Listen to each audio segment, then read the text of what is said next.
Hello সবাইকে, আজ আমি বানাচ্ছি ভ্যানিলা কেক। ভ্যানিলা কেক বানানোর জন্য প্রথমে 2 কাপ ময়দা নিয়ে নেব। ময়দাটা ভালোভাবে ঝেড়ে নেব।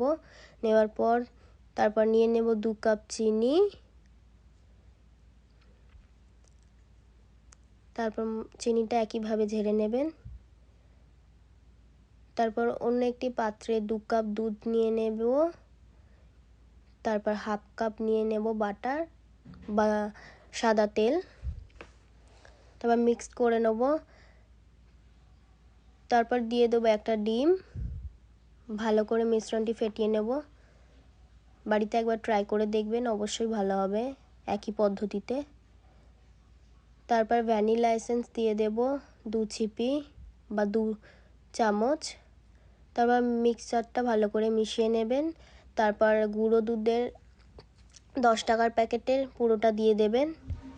তারপর মিশ্রণটি আবারও ভালো করে মিশিয়ে নেবেন, যাতে কোনো লাম্প না হয়, যাতে কেকটা খুব সুন্দরভাবে ফোলে। তারপর আগের ব্যাটারে মিশ্রণটি মিশিয়ে দেব, ভালো করে ফেটিয়ে নেবেন। আবারও বলছি, যাতে কোনো লাম্প না থাকে, সুন্দরভাবে ফেটিয়ে নেবেন। তারপর দিয়ে দেবেন baking soda, baking powder, vinegar. ছোট চামচের 1 চামচ বেকিং পাউডার, ছোট চামচের হাফ চামচ বেকিং সোডা, 1 চামচ ভিনিগার দিয়ে দেবেন। তারপর ভালো করে মিশিয়ে নেবেন আবারও। তারপর 5 মিনিট রেস্টে রেখে দেবেন। যেই পাত্রটিতে কেক বানাবেন সেটিকে রেডি করে নেবেন।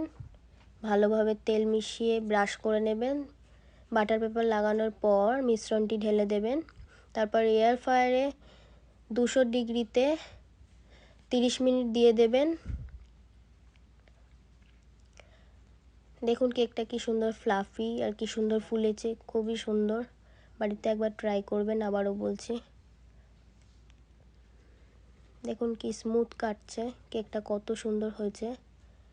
সবাই বাড়িতে একই পদ্ধতিতে বানিয়ে দেখবেন, খুবই সুন্দর হবে। গ্যাসেও করতে পারেন। ধন্যবাদ সবাইকে ভিডিওটি দেখবার জন্য।